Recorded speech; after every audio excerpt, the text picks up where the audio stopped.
고센TV 시청자 여러분 안녕하세요. 마에스트로 나입니다.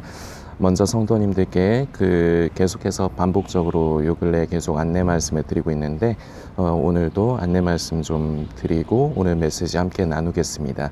이번에 고센TV 섬김 사역은 우크라이나 난민 선교를 감당하시는 이창배 선교사님과 동역을 합니다. 헌금 기간이 7월 20일까지입니다. 돌아오는 주일까지가 이제 헌금을 이제 마감하는 기간인 거 꼭 기억을 해주시고, 그 이후에는 보내주시면은 집행이 곤란합니다. 그래서 함께 해주실 성도님들께서는 기도하시면서 꼭 7월 20일까지만 함께 해주시길 부탁드리겠고요. 자세한 내용 이 동영상 댓글란에 남겨두도록 하겠습니다. 참고해 주시길 부탁드리겠습니다. 지금 현재까지 참여해 주신 분은 저와 저희 가정 어른들 제외하고 두 분의 성도님께서 함께 해주셨고요. 모인 금액은 10만 원이 모여 있습니다. 어떻게 보면은 작은 금액이고요. 어떻게 보면 큰 금액입니다. 그러나 중요한 것은 금액의 많고 적음을 우리는 그렇게 굳이 우리는 계산하지 않아도 됩니다. 그저 내가 하나님 앞에서 하나님께서 기뻐하시는 일에 외면하고 무관심하지 않는 것, 내가 작은 정성이라도 하나님께서 기뻐하시는 일, 복음을 전하고 선교하고 구제하는 일에 내가 한 번이라도 더 앞장서겠습니다. 나도 동참하겠습니다. 나도 짐을 지겠습니다. 주님, 저도 십자가를 지겠습니다. 이러한 우리의 중심을, 우리의 마음을 하나님께서 연락하시고 받아주실 것이라 믿습니다. 성도님들께서 너무 많은 금액으로 섬기려고 하는 부담보다는 작은 물질로라도 자꾸 흘려보내는 선한 습관을 성도님들께서 연습하시고 기르시면 좋겠습니다. 이게 중요합니다. 물질의 종노릇하지 않는 방법은 이거밖에 없어요. 우리가 성경을 통해서 알지 않습니까? 하나님을 섬기든지 재물을 섬기든지 결국은 우리는 둘 중에 하나를 섬겨야 됩니다. 그런데 대부분은요, 하나님을 섬기고 싶어 하지만 결국은 재물을 섬겨요. 왜 그렇습니까? 그것이 내 것이라는, 첫 번째 이유는 그것이 내 것이라는 생각을 갖고 있기 때문이고요. 두 번째는요, 인간은 누구나가 자기 것을 남에게 주는 걸 싫어해요.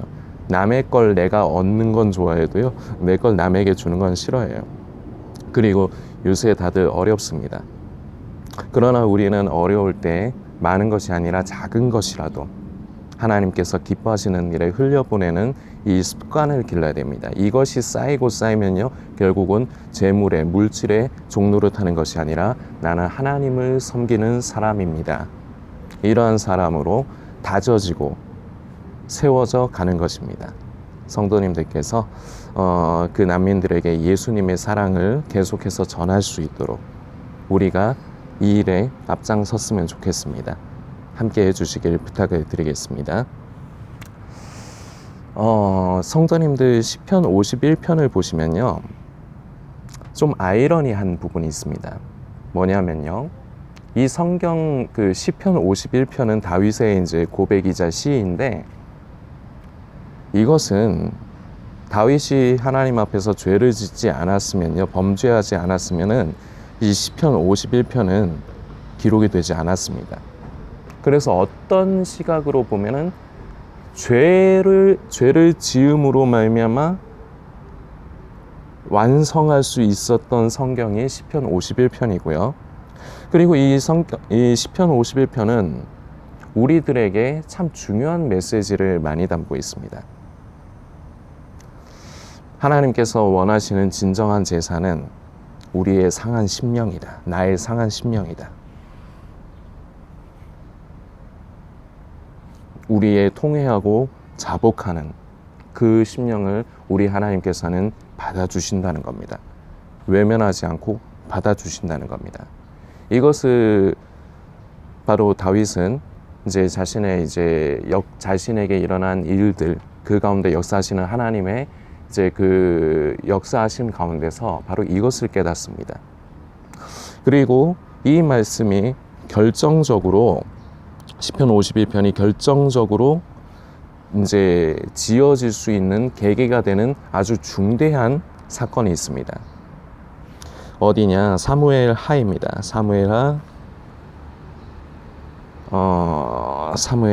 12장. 여기에서요, 사무엘하 12장 7절에 보면은 나단이 다윗에게 이르되 당신이 그 사람이라. 이 한마디, 당신이 그 사람이다. 이 한마디가 없었다면요, 이 시편 51편은 어떻게 보면은 존재하지 않았을 수 있습니다. 성도님들께서는 다 다윗이 우리아의 아내 밧세바를 이제 취한 부분, 그래서 이것으로 하나님 앞에 범죄한 부분에 대해서 다들 잘 알고 계실 것입니다. 그런데요, 경고가 있었습니다. 경고가 있었는데요, 그 경고에서 깨닫지를 못합니다. 다음 편 영상에서는 좀 이런 부분들을 좀 더 다루려고 하는데요. 그래서 그 경고를 깨닫지 못하고 결국 다윗은 자기가 원하는 대로 밧세바를 취하는 하나님의 명령에 정면에서 이제 거역을 하는 이러한 일을 저질러 버립니다. 만일 그런데 그 상태로 끝났으면은 다윗은 정말 큰일이 났을 수도 있습니다. 그런데요, 하나님의 긍휼은 그 다윗이 경고가 있었음에도 불구하고 그 죄를 범한 뒤, 그 뒤에도 하나님의 긍휼은 여전히 있었던 것입니다. 나단을 통해서 다윗에게 대놓고 말씀을 하시는 거죠. 나단이 그 사람이 당신이다. 이 내용은 사무엘하 12장의 초반부터 우리 성도님들이 읽어보시면 나오는 내용입니다. 부자가 있는데 부자에게 손님이 옵니다. 그래서 자기 양을 잡아야 되는데 어떤 가난한 사람의 양, 아주 애지중지하고 딸처럼 키우는 그 양을 자기 것이 아닌 타인의 그리고 없는 사람의 것을 취해다가 그 행인을 손님을 대접을 합니다. 이렇게 이 사람을 어떻게 해야 되겠느냐, 나단이 다윗에게 질문을 하는데 다윗은 역정을 냅니다. 그 새끼 어떤 새끼야? 잡아 죽여야 돼. 절대로 용서할 수 없어. 그러자 나단이 대답하는 게 그 사람이 당신입니다. 그 사람이 당신입니다. 지금 한국교회의 메시지에서요, 빠진 부분이 저는 바로 이 부분이라 생각합니다. 그 사람이 당신입니다.